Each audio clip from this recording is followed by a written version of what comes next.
At susunod na sa unang balita, kotse sa Valenzuela inanod ng baha dahil sa malakas na ulan itong weekend. Alam niyo na, paghahanda ha? At isang linggo matapos yanigin ng lindol, maraming lugar sa Sarangani, binaha naman. Tutok lang dito sa unang hirit. Ang mga pinakabagong balita at mahalagang issue na walang kinikilingan, walang pinoprotektahan, noon at ngayon, serbisyong totoo ng GMA News. Senado, balik in person na ang trabaho ngayong Lunes matapos ang security threat umano noong nakaraang linggo. Bagong pre-trial conference at mismong paglilitis kay Vice President Sara Duterte, alamin ang proseso ng impeachment sa GMA News Explainer. At 6 na kapatid ni Rene Baterbonia, bibigyan ng scholarship ng Ateneo de Davao University.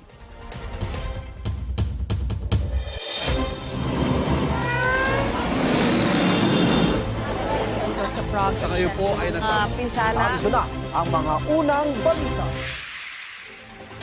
Balik in person ang trabaho. Ngayong araw sa Senado, sinabi ni Senador Win Gatchalian na sa panayam sa kanya ng Super Radio DCBB, nananatiling mahigpit ang pagbabantay sa gusali. Nagpapatuloy rin daw ang no visitor policy roon. Yan ang unang balita ni Darling Kai. I appreciate, I admire yung attitude ni Senator Joel na kinoconsider niyang sagradong duty yung pag-attend ng special session. I just hope na yung ibang kasama niya sa block ni Alan Peter Cayetano, ganun din ang attitude. Nag-heart-to-heart kami ni Brother Joel, and even if I know the cost. Ito ang unang balita. Darlene Kai, GMA News. Sa isang social media post, sinabi ni Senador Alan Peter Cayetano na hindi niya kinuha ang Senate presidency para lang sa kapangyarihan. Ang totoong issue raw ay kung bakit tila may pumipigil na lumabas ang katotohanan tungkol sa questionabling flood control projects. Wala raw na kompromisong sensitibong impormasyon sa umano'y hacking sa website ng Kamara nitong weekend ayon sa Department of Information and Communications Technology. Sabi ng DICT, nangyari ang pag-deface sa website ng Kamara nitong Sabado ng hapon. Binaha ang ilang lungsod itong weekend dahil sa malakas na ulan na dulot ng easterlies, kabilang sa mga lumutang mga basura. Pinapayuhan po ang ating mga kapuso na magdala ng payong o kapote bago umalis ng bahay patungong eskwelahan o trabaho. Wala mang bagyo o low pressure area ay may tsansa pa rin ng ulan sa ilang lugar sa bansa ngayong linggo. Ayon sa Pag-asa, mainit na hangin galing po sa Pacific Ocean, yung tinatawag natin na easterlies. Kung makita niyo po sa mga screens, mga kapuso, ay posible pa rin makaapekto sa ating bansa. Bahagya hanggang magiging maulap ang kalangitan sa buong bansa ngayong Lunes at bukas Martes. Sasamaan po yan ng isolated rain showers o thunderstorms, lalo na po sa bandang hapon o gabi. Mula Miyerkules, June 17 hanggang sa Biyernes naman po, June 19, asahan na po ang generally fair weather. Gayunman, maging alerto pa rin po sa posibleng ulan sa bandang hapon o gabi, lalo na po sa mga lugar na nasa silangang bahagi o eastern section ng ating bansa. Palalo po mga kapuso, stay safe and stay updated. Ako po si Angel Pertiera. Know the weather before you go. Para mag-safe lagi. Mga kapuso.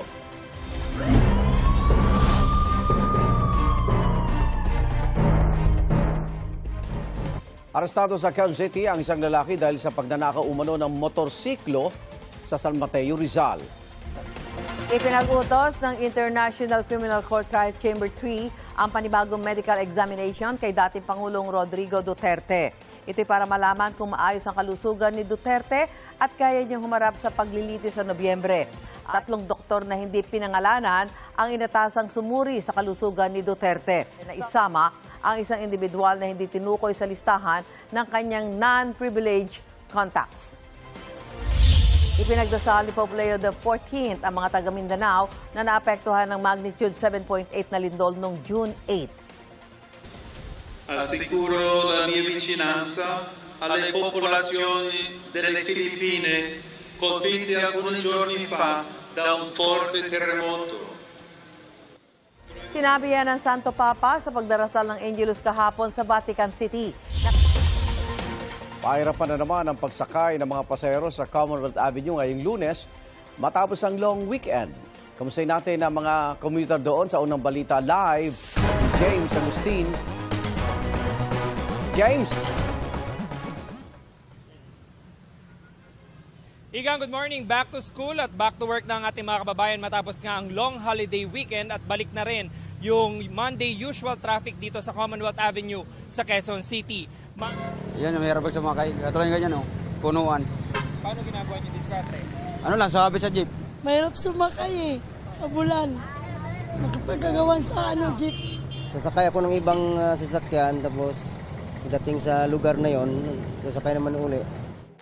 Ginawang masaya ng isang pamilya sa Tangalan, Aklan ang paghahatid sa kanilang namayapang kaanak sa kanyang huling hantungan.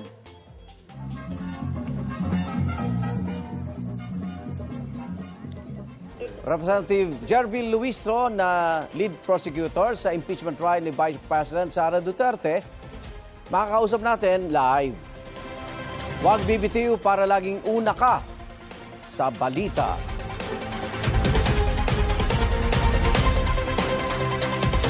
Good morning, Mom! Joke lang.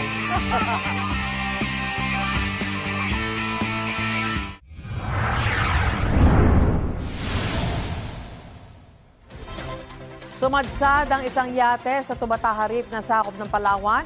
Ayon sa Philippine Coast Guard, nangyari ang insidente bandang alas 5 ng umaga kahapon ayon sa PCG. Makatatanggap ng scholarship ang 6 na kapatid ng limaong Ateneo men's basketball player na si Rene Baterbonia mula sa Ateneo de Davao University kung saan siya nagtapos ng high school. Sabi ni Ateneo de Davao University President Father Karel San Juan, na sinabi ng Ateneo na may sarili silang investigasyon. Irerepaso rin daw nila ang umiiral na athletic protocols.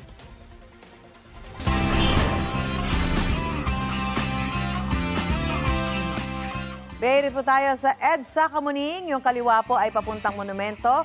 Yung kanan ay papunta ng Makati City. Yung papunta po ng monumento, bahagya pa lamang kumakapal. Pero yung EDSA Mega Mall, northbound o papunta monumento. Tingnan po natin. Yung nasa kaliwa po ay ang papunta ng... Silipin naman natin ang traffic sa may bahagi po ng Quezon Avenue. Yung kaliwa po ay papunta ng Quezon Memorial Circle. Medyo mabagal.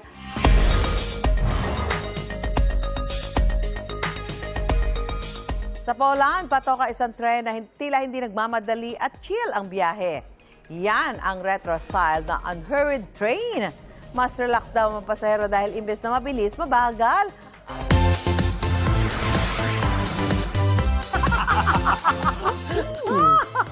Una chika from her successful PBB stint stepping into a new musical chapter, si Sparkle artist Princess Aliyah. In-release na ang kanyang debut single na Amba under GMV Studios, ang joint venture ng GMA Network at Viva Music Group. Sa pagbabalik ng unang balita, Senado, pwede raw maghain ng motion na leave of court para makadalo ang mga nakakulong na senador sa impeachment trial ni Vice President Sara Duterte. At maraming Pilipino bukas na mag-abroad para saan nila ay mas magandang oportunidad sa trabaho batay sa isang pag-aaral. Huwag bibitiw para laging una ka sa balita.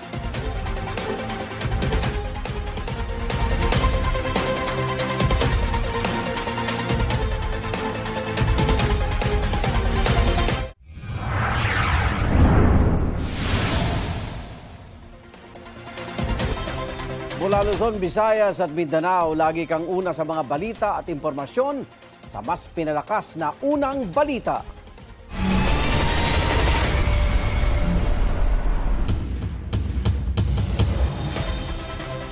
Hindi pa man nakakabangon sa pinsala ng magnitude 7.8 na lindol, mga taga-Maasim Sarangani, pinerwisyo naman ng rumaragasang baha. Oh, Lord! Sakaling may mga senador pang makukulong, panukala ni Senador Ping Lacson, payagan pa rin silang lumahok sa impeachment trial ni Vice President Sara Duterte. Pagban ng China kay Defense Secretary Gilberto Teodoro Jr. at kanyang pamilya Dapat daw tapatan ng Pilipinas ay kay retired Supreme Court Associate Justice Antonio Carpio.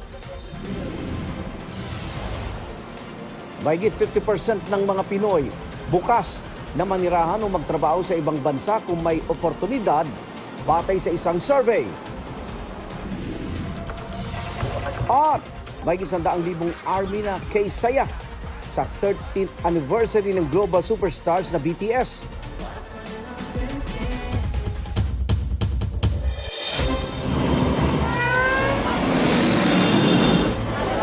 Sa progress. Sa kayo po ay pinsala. Narito na ang mga unang balita. Tulikam ang pagsalpok dahil isang SUV sa isang motorcycle rider sa Marikina. Ang rider nagtamo ng mga bali sa katawan at sugat sa ulo. Nakikipag-ugnayan na ang PhilHealth sa asawa ng isa nitong miyembro na naospital at namatay pero walang nakuwang benepisyo mula sa PhilHealth. At sa PhilHealth, may napagkasunduan na sila ng pamilya ng nasawi kaugnay sa mga susunod na hakbang. Hindi pa man nakakabangon sa mga pinsala ng magnitude 7.8 na lindol noong June 8, ilang lugar sa Sarangani ang binaha dahil sa malakas na ulan. Patuloy na minomonitor ng National Maritime Council ang mga bagong aktibidad ng China sa Baho de Masinloc. Kabila ang mga napaulat na floating platform ng China roon na gagamitin daw na basihan sakaling maghain ng ikalawang arbitral case ang gobyerno ng Pilipinas laban sa China. Well, dapat tit for tat yan. We also declare person non grata yung counterpart ni Teodoro sa China. If we don't retaliate to the same level, talagang gagawin nila. They'll move to the next level. Gayong araw, isusubitin ng House Prosecution Panel sa Senado ang kanilang pre-trial brief para sa impeachment trial ni Vice President Sara Duterte. Kahit may usap-usapan tungkol sa basehan ng bilang ng mga senador, kaugnay sa 2/3 na kailangan para makonvict ang bise, 16 pa rin daw ang pinaghahandaan nilang makuwang boto.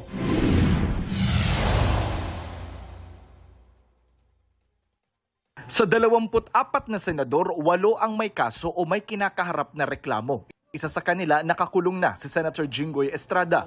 Alinsunod sa konstitusyon, 16 o 2/3 ng lahat ng miyembro ng Senado ang kailangang boto para makonvict ang isang impeachable officer. It's going to be a crisis, di ba? Opo. Walang impeachment na magaganap kasi foregone na yung conclusion o yung decision na hindi mako-convict. 3 linggo na lang bago ang inaasahang pagsisimula ng impeachment trial ni Vice President Sara Duterte. Kung sakali, ito'y 3 sa kasaysayan ng Pilipinas na harap sa impeachment trial ang isang mataas na opisyal ng bansa. Ano ba mga mangyayari sa paglilitis at anong posibleng kahinatnan ng bise? Alamin sa explainer ng kasama nating si Marie Zumali.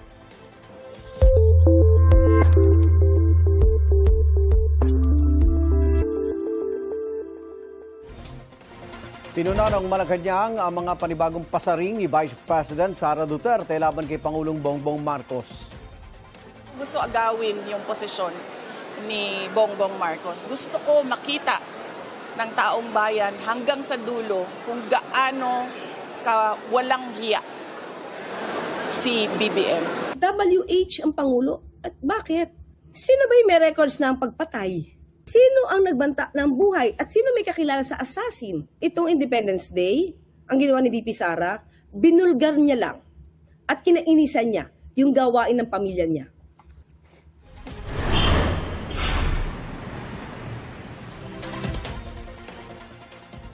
Ngayong maulan ang panahon, tumaas ang presyo ng ilang isda, baka at manok sa Metro Manila. Bumaba ang presyo ng karning baboy at ilang seafoods. Live mula sa Maynila, may unang balita si Bam Alegre. Bam! Evan, good morning. Dito sa wet market ng San Andres, Maynila ay may paggalaw sa presyo ng karne, pati na rin ng seafood. Pigi, dati itong 370 hanggang 380 pesos. Sa liempo naman, 400 pesos per kilo. 420 hanggang 430 pesos dati. Ang karne ng baka bahagyang tumaas ang presyo. Brisket, 480 pesos kada kilo. 460 pesos lang yan dati.